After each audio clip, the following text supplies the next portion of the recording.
We are now moving to our next panel. It's quite panel-tastic this afternoon. So if we could get our panelists for the AI in action, real-world MVNO use cases for smarter customer experiences onto stage. That's Ian, Pablo, and Gabriele, please. Up onto the stage, grab a seat.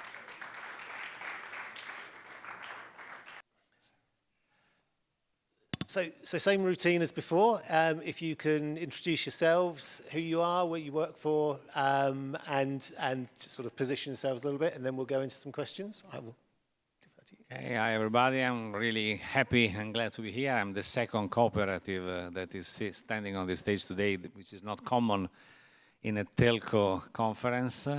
I am the general manager of the Coop Voce business.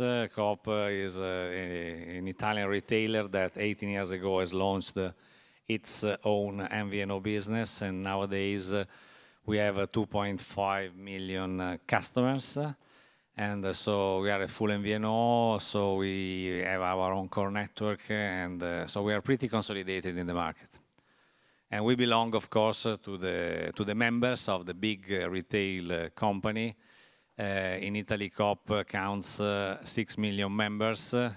Unfortunately, the penetration is not exactly the same that my colleague mentioned this morning, but we are pretty big anyway. Brilliant, thank you. So, hello everyone. My name is Pablo. I'm the COO of Telness, Sweden-based AI-native B2B software as a service for MVNOs, ISPs, or maybe better said, like next-gen BSS, OSS platform serving customers across the world. Thank you. Ian. Hi, I'm Ian Farrell, I work for BT.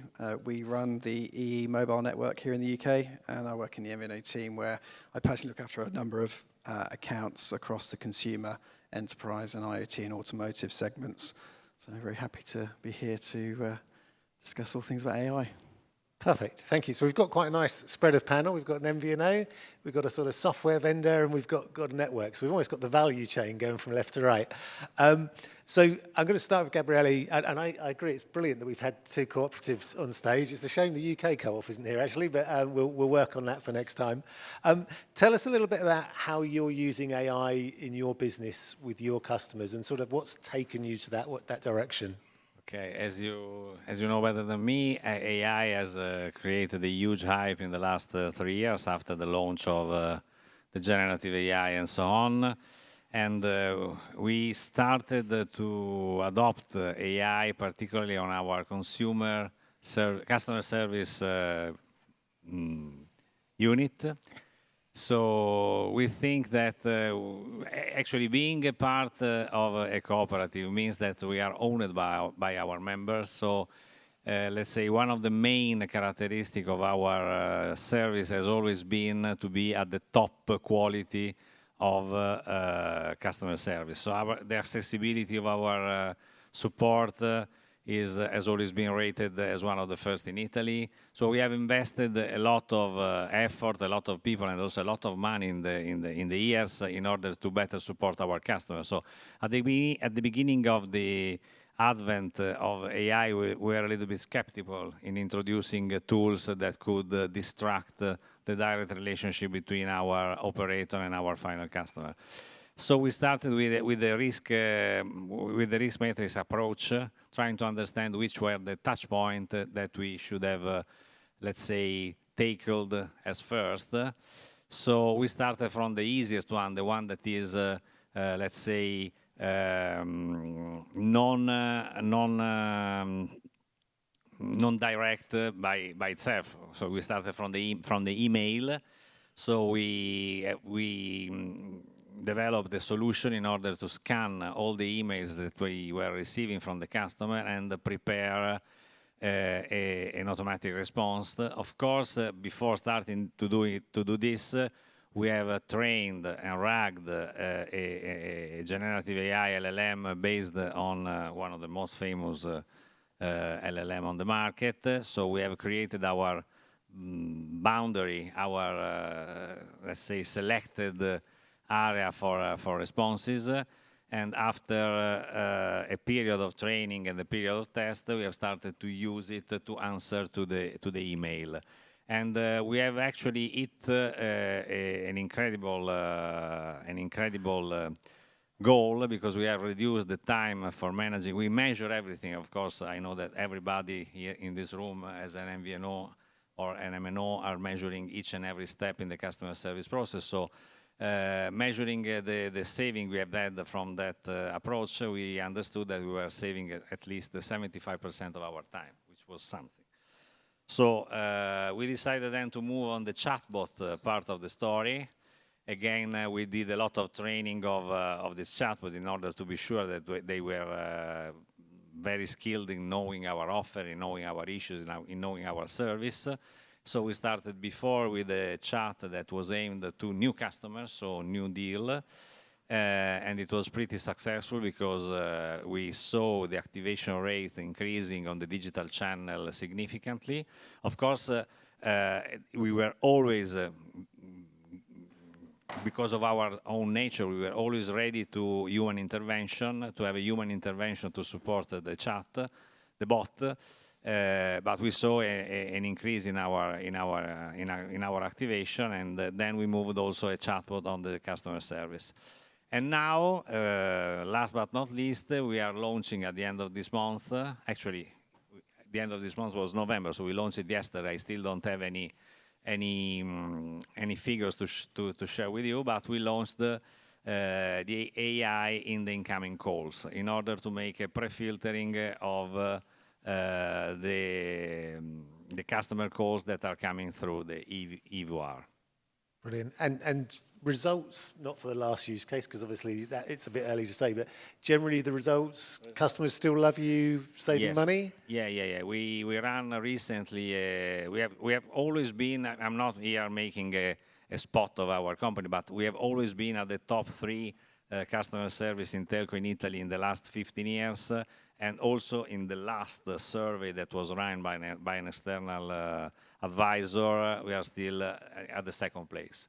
So we are still pretty happy of that. So the result in terms of efficiency is very good, but also the efficacy of it is interesting, I would say. Brilliant, thank you. So I think now I'll probably talk to Pablo a little bit here. So what's really critical to AI is data, right? And it needs to be structured in the right way. How important is the billing system to delivering that structured data? And then I guess, how are you seeing MVNOs wanting to use your data in different AI scenarios? Yeah, okay. So I guess, I mean, it's easy for me to say that it's very important, but as someone who runs the operation of a company that makes the operations of other companies better, I think for me, AI in itself is just not magic. I mean, it's not the magical thing that will solve everything. I think at Telness Tech, we have obviously industry-leading AI capabilities, but these capabilities won't work if the systems behind or infrastructure behind is broken. And I think this is very basic, right? This applies to any industry. It doesn't matter if you sell energy, if you sell SIM cards, or if you sell bread online. If the infrastructure behind doesn't work, you can apply as many AI use cases as you want, but they won't make the business impact that you want. So I think it's pretty important. I think on the MVNO world, or in our world, MVNO, ISPs, MNOs, I think sometimes we are looking at it from there is a lot of hype in this AI thing, right? But sometimes we look at it from the wrong side, which is more, okay, I have this AI use case to optimize the network, or I have this AI use case to have low-touch customer support. But then we are forgetting about the back end. And there is, I mean, we see, I also come from the MNO world before, okay? And I was in the leadership team of one of the major transformation programs here in the UK at Bridging Media 2. So I saw it, then I ran strategy and operations in the same company. I saw it, and now I have seen it across a lot of different companies across the world. And the back-end systems of this industry is so bad that then I'm quite surprised when I hear, I mean, I'm happy to hear that it's actually working, but I'm normally surprised when I hear, oh, we have these AI use cases, when I see what is running behind, right? So I think sometimes we are trying to build we say this in Spain. I'm Spanish, by the way. We say this in Spain. We are trying to build the house from the roof, missing the fundamentals. I think AI won't fix the problems we have if we don't build, I would call it maybe intelligent operations. So the intelligent operation will make AI achieve the results that we all want, the business results that we all want, right? Brilliant, thank you. It's quite a good time to us to bring Ian in there as well, I think, because we sort of started to touch on operational uses of AI, and maybe that brings us into orchestration rather than the sort of magic of, you know, it's doing everything, but actually some possibly quite boring but nevertheless valuable use cases. So how is that being used in BT in your network operations and places like that? Well, we're still feeling our way, really. But from a network operation perspective, you know, we have a lot of data about what's going on in the network, and I think what value AI is starting to bring right now is being able to crunch that data more effectively, more efficiently, and a hell of a lot quicker, so that we can make better decisions. And that might be better fault finding, better troubleshooting. People are talking about self-healing networks. We're not quite there yet. It's more about just driving efficiencies in terms of planning capacity, radio optimization, and just understanding more quickly what's going on, so we can decide quicker how to solve things or plan or build. But I think it's safe to say that, you know, AI is here to stay. You know, there's no ignoring it, either from an MNO perspective or an MVNO. And in a mature market where ARPU growth is tough, you know, these tools are important to mitigate churn, to drive better personalization, and actually try and lower the cost to serve as well, to become more efficient. And like I say, both MNOs and MVNOs can't ignore it. You've got to embrace it. But as I say, you've got to be careful as well. There's some health warnings in terms of what you do with the data, where it goes when you're analyzing it and using AI tools. You've got to protect it, because a lot of it is quite sensitive. So you need to be mindful of that as well. But it's it's definitely something we're feeling our way at the moment. Interesting, brilliant, thank you. Yeah, it's quite, as an industry, I think we're really good at getting excited about the technology. I can remember talking about self-healing networks in a room not dissimilar to this in 2017. So to hear that in 2025 we're still finding our ways, actually a little bit encouraging, because at least it knows we've not got baffled by our own nonsense. But let's for a second speculate about where AI could take us, not necessarily in a Terminator 2 dimension, but much more in terms of, you know, where do we see it adding the most value? So you touched on sort of CVM use cases. Gabriele is using it to give a better service to his customer. Where do you see it going? And then the second question is, what are the red lines? Where do you think customers would not accept AI being involved? So I don't know, do you want to offer an opinion on that, Ian? Yeah, and it is an opinion at this early stage. So, I mean, customers like engagement, but they don't like to be badgered, and they want to feel like, you know, what they're getting is value, but they're not being compromised. So, you know, things like GDPR then come into it in terms of data security. But as I said, I think the insight is key, and having access to the data to get that insight so that you can make decisions, knowing more about your customer base. I mean, we hope that we'll be able to look at smaller pockets of customers, whether that's from a geographical perspective, to understand patterns of behavior, whether we can then expose that insight about our MVNO partners' own customers, so they can actually then retain value in terms of understanding what their customers are doing, but also from what they see themselves with their interactions with their customers. What do they really want? When do they need it? And as I say, engaging but not pestering, and not intruding is where I would say that we need to see. Okay. Pablo, any thoughts? Any areas where you definitely not want AI to get involved? Yeah, I guess on one side, I mean, similar to what I said before, right? But we are slowly seeing more and more. So before it was a lot of MVNOs asking, okay, as I said, we want to implement this use case here and there. Now we are seeing it more on how do we actually make AI do things for us, so we don't need to take care of it. How do we use AI to optimize our infrastructure in itself? how do we use AI to optimize our operations. I think there are lots of customer-facing use cases, right, in which, I don't know, the AI chatbots have been there for a long time. Now we need those AI chatbots to actually execute actions, but not only execute actions on the front face, so you see everything happening, but in reality there is someone behind making it happen. But you need the AI to actually do things in the back end, and that optimizes the network. And with ARPU and margins being squeezed, I think that's critical. I would say red line is when so again, I'm not the AI jargon guy. I'm not like that. I think there is way too much hype. But I think when you break the barrier of having these personal interactions with someone else, that's how you create loyalty. And you have said in the previous panel, right, that loyalty of the brand is everything. Then I think that will be the point in which AI will start to be boring for customers. They will be saying, okay, yeah, but I don't want to interact with a brand that I don't feel that there is this, human-to-human connection somehow. You can achieve that with AI, but there is a big risk of achieving that. That obviously leaving aside all the regulatory issues that they actually exist, of course. Gabriele? I would say that maybe the red line, I can add a dystopic view. Maybe the red line won't be perceivable by the final consumer. So what I mean is, if we keep on seeing this kind of evolution of progress, of a huge leap in the technology, we might reach a point where we don't understand if a relationship is with the human or with the machine.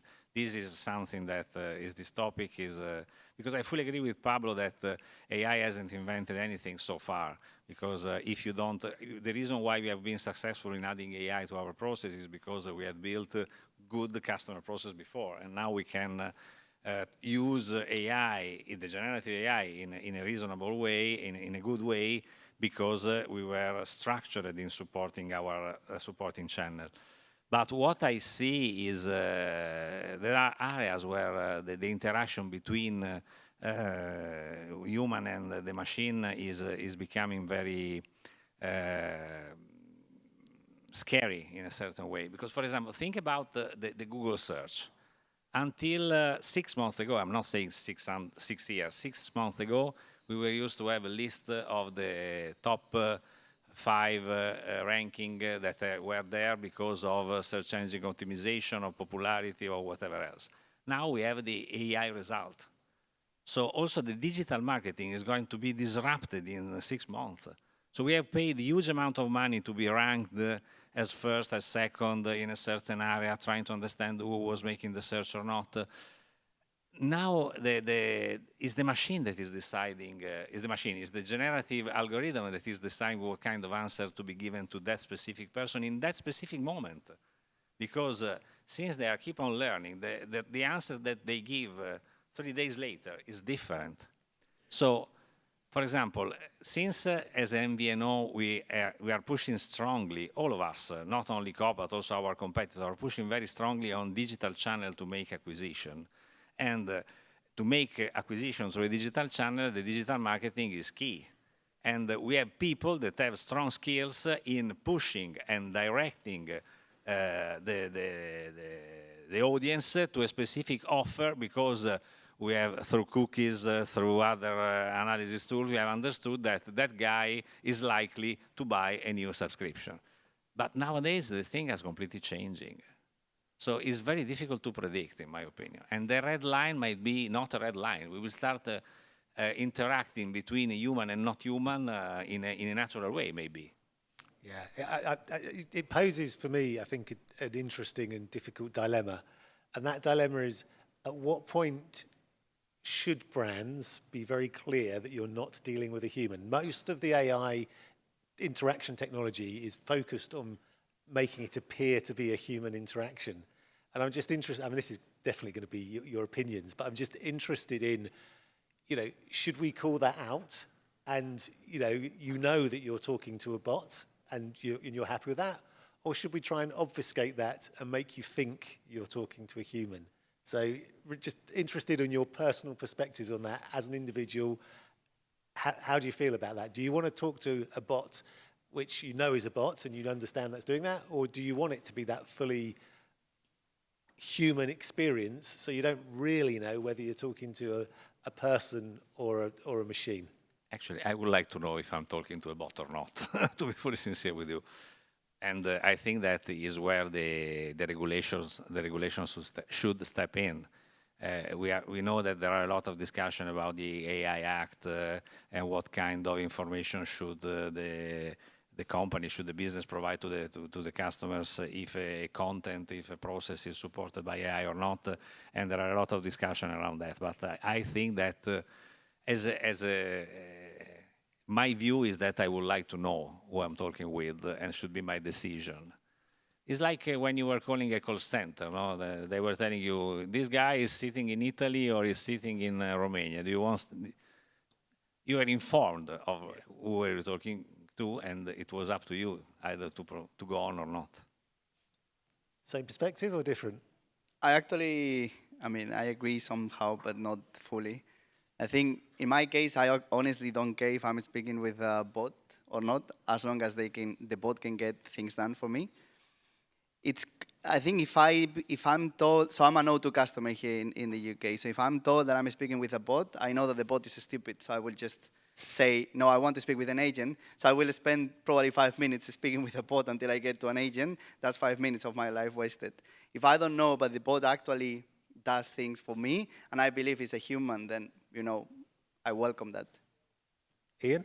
Yeah, I tend to agree, and I think it's down to integrity, isn't it? I think you should be transparent about how you're serving your customers, and again, should be outcome focused. What you want is the least amount of time engaging with the service provider to get the result and get the outcome and resolution that you want. So, if you know yourself that you don't need to talk to a bot because you're a bit more advanced in what you need support on, and it can only be dealt with a human being. You want to be able to leapfrog the bot or the AI to get to that resolution. So I think it's transparency to maintain integrity as a brand, and also just making sure that you can deliver an efficient outcome. I think it'll get there. It's rapidly improving. We're not quite yet at that human to human where you can't really tell the difference. The outcome will determine the effectiveness versus a human. Yeah, and I think there's a lag with consumers as well. So like everything, you're judged on 2 or 3 years ago's experience, right? So, previously bots have been awful, and basically the way I approach that is, the first thing I say to the bot is speak to agent and see how quickly I can cut it out of the conversation. I am of a certain generation, and we're all quite grumpy when you get to my age. But I think, I do agree. I mean, we've spoken a lot about customer, we've spoken a lot about brand today, and I think it's different brands will approach this in different ways. If you're a very, very tech-focused brand, it might be quite important that you have the best possible bots and people can't tell a difference. Where if you're a much more customer-owned brand where you value those human interactions, then you might do it in a different way. So, yeah, I think there's a lot of discussion, there's a lot of speculation. There is 100% a lot of hype, but I think it's going to be very, very interesting. And in 7 years' time, if I'm sat on this stage again, we might have achieved a self-healing network by then, and we'll be able to see what else has happened in the future. So I'm going to open it up to any questions from the audience. Fantastic, we've got one straight away. Can we get a microphone to the front here, please? You can tell us who you are, where you come from, and what your question is. That would be fantastic.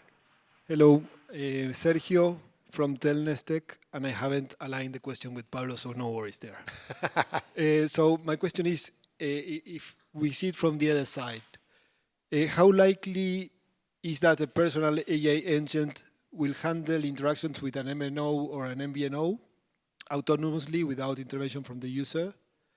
And if you think that's likely, what do you think it's going to be the impact in the market? I didn't understand it fully. So oh, good, no worries.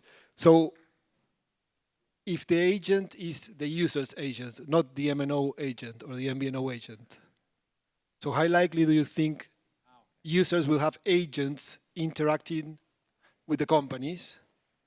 And if that happens, what do you think would be the impact in the market? So let me play back to make certain I've understood the question. So what you're saying is there going to come a point where I've got my own personal bot that does my stuff for me, and I can tell that bot to go and talk to Pablo's bot that does stuff for the mobile network, and what's the impact of that? Really interesting idea. I'm going to put you on the spot first, Pablo, seeing as you guys work for the same company. So what's your feeling? I guess it will be the optimal, no? It will be a bot speaking with a bot. If they are both stupid, they will be stupid. If they are brilliant, they will be brilliant together. I think it's probably the optimal way. I think we are still a bit far away from it, from achieving that. But it's obviously, it will come, no? But yeah, I don't have any more to say about it. Believe it or not, but in the last couple of months, we have seen a couple of situations where a customer, a final user, was clearly using agents to compare the offer between different providers. And we understood that because of the number of calls we had from the same address, which was completely abnormal. And we are 95% sure, I wouldn't say 99, I would say 95% sure that it was a smart customer that was trying to, let's say, test some agentic AI on different platforms. And I think that is a reasonable scenario, the one you mentioned, also because all the so-called aggregators in reality are business that sell space to each and every operator. You know, aggregator in Italy we have solutions that compare the offer of Vodafone, but I think that, and I'm sure that in UK and the other countries have the same. Also, I think that they have been invented in UK actually. But those are not anymore free from sponsorship because they put at the top the one that pays more, as we all know. And so the consumer have understood that, and instead of using the aggregator, we start of using agentic AI that can make their own comparison, which is based on real offer made on our websites. So I think... Was it responded by a human? So it was a human talking to an agent on the other side? A human responded to that. Was a human from your side frustrated with Exactly. He was frustrated because he kept on receiving... because that guy was probably trying to, let's say, fine-tune the agents, and so we received 50 calls in 1 hour from the same IP address, and we were a little bit skeptical. We are not fully sure, but almost sure that was a situation like that. Was it you? Ian, do you have a view? I think AI resolutions can create knowledge bases that other AI interactions can learn from and consult and curate knowledge. Certainly in the discussions I've had with the network teams that, you know, they will look to build a knowledge base of resolutions so that they can not repeat the same things over and again, that you can then translate that into teams either on the front line, supporting customers that can then quickly find because it's time on the phone, right? That you want to get people resolved off the phone and get to the next customer, and it's about speed and efficiency. And as the knowledge base grows, the better, more efficient it becomes. So I think it does translate where AI can create knowledge bases that other AI interactions can learn and resolve as well. But I'm talking hypothetically. It's just once you've got the data and the learning, you're just querying it and presenting it as quickly as possible. So it's exponential, the potential of it. It's a very interesting question. Thank you. Have we got any more questions from the audience for our panel? Any hands up? Thank you, Isabella. Can we get a mic over? Continuing on this topic of information integrity, you mentioned that, for example, if you look for an answer on Google today, you may reply something, and 2 days later something different. Since you all mentioned you have different AI use cases, do you advise companies to do anything very specific to maintain integrity and avoid the AI misinterpreted? Because, of course, the answers depend on how you make the question. To avoid giving a wrong answer that can then create a bad customer experience for your customers? I would say 100%. I think if you don't have data integrity, AI will respond badly and you will lose the customer and that's it. The customer gone, churn grows, it's a problem. So 100%, yeah. Rubbish in, rubbish out, right? So, to your point. I think that the data integrity and the data quality is key in order to properly train whatever generative AI or traditional AI you're using. Also, if you are using AI for decision making, you can use the best algorithm you have on the market, but if the data you throw in are not the right one, you will obtain the wrong answer for sure. I also think there's an integrity question beyond the data, which is the brand integrity as well, in terms of how you want those questions answered and what, it's within your view how you train your bots and how you want it to answer. And we talked a lot about tone of voice earlier and all that sort of stuff. So I think there's two levels of integrity. There's data integrity, and then there's the integrity of the brand and how they want to present themselves to the customer. So I think it's a really interesting question. But I also think that like a Google search, you kind of know what you're looking for. So we're kind of, a certain generation are built with that inbuilt filter of whether what's presented is right or is it in the ballpark of what you thought. And I think any data analysis, whether you're doing it manually in an Excel spreadsheet or an Access database, or whether you're getting an AI bot to pump that data for you, you kind of need to know roughly what you're expecting as an outcome, so that you can do the sniff test.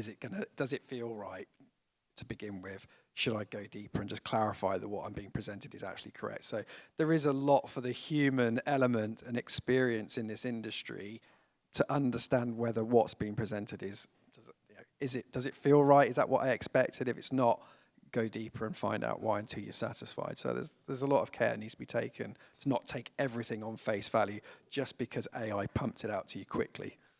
Yeah, I'd agree. And that's certainly been my online experience for a while now, right? You have I'm trying to teach my kids that now. It's like, they just take everything off Google and take it as read. Yeah, you need to still have an inquiring mind and just scratch the surface. 100% agree.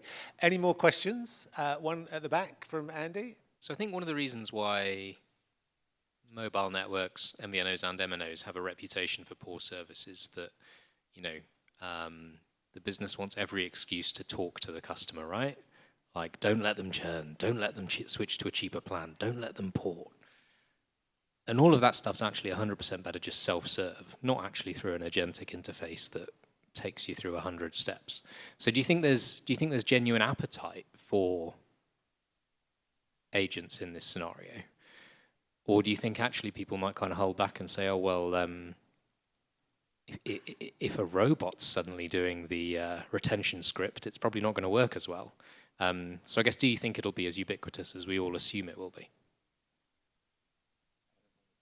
So let me play it back, make certain I've captured Yeah, sorry, it was quite long. So I think what you're saying is, when you involve AI, does it compromise the quality of the outcome you're trying to achieve? Is that? I guess, no, I'm not. I'm saying, does it make it too easy for customers? Like, a lot of the reasons for having customer support isn't to answer the question. It's to keep the customer. Otherwise, everyone would just have a self-serve app, because then you wouldn't need a customer support center. So sort of, how do you see agentic AI sitting in that sort of slightly contentious position? Is that clearer? So I think the question is, there is a value in the interaction for the network actually talking to their customer. If you didn't value that interaction, you just put up a bunch of frequently asked questions and let people crack on. So do you see that there is a world where actually we'll want to keep those interactions in order to have opportunities for a conversation, opportunities to cross-sell, opportunities to upsell? Have I captured it right, Andy? Thank you. I understood the question. I was just thinking about how to... Because in reality, we are still having interaction with our customers. The point is that we are able to manage more interaction with them, and having the ability of moving forward, give priority to the ones that are complex because the machine is not able to handle them by themselves. And I'm also a little bit, let's say, not focused on this answer because we are not using, believe it or not, we are not using our interaction through customer service for cross-selling and upselling.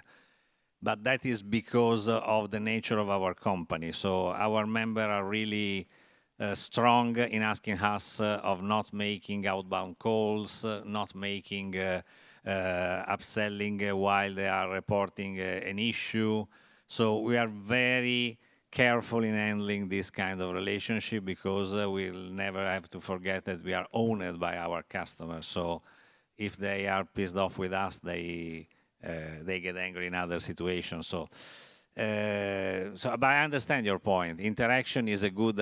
If a customer calls you because he has a problem and you are able to solve it, maybe it's the good moment to sell him something more or something different. And in that sense, I see the value of interaction. I think I like the question a lot because it comes from Andy, who is one of the biggest challenges in the UK against MNOs, outspoken challenges. So it's good, but I think it's a very good point. But what if we could filter properly when is a good moment? Because sometimes a customer just wants to get something solved very fast. And in those cases, probably a machine will do it much faster. And sometimes that customer needs to speak with someone. And then if you optimize, in that case, I think the optimizing the back end is important. So that person who is speaking with the customer can get things done for that customer very fast. So it does the work as good as we would expect a machine to do it, probably even better, but still keeping that customer human interaction. But you are filtering when to use each. I think that would be brilliant. If that was possible, that would be perfect, that you can capture both things. Yeah. I don't really have much more to add, but yeah, I mean, at the end of the day, human interaction may be the last resort to save a customer. Retention is really important. So, you know, people sometimes make emotional decisions when they leave a mobile brand, and once you hit that emotion, it's really difficult to recover. So do sympathize with the brands that are trying desperately to create value but retain customers and provide the right service. And I think, like you say, it's timing. Can you serve them quickly? If you can't, and it's more complex, get them to a human quickly so they can have that, so that you don't risk that emotional disruption. And I think broadly what everyone's saying here is it's about triaging, isn't it? It's about making certain you're putting the best resources on the best problem at the right time. Brilliant. Well, we're pretty much out of time. So if you could all show your appreciation for the panel's commentary.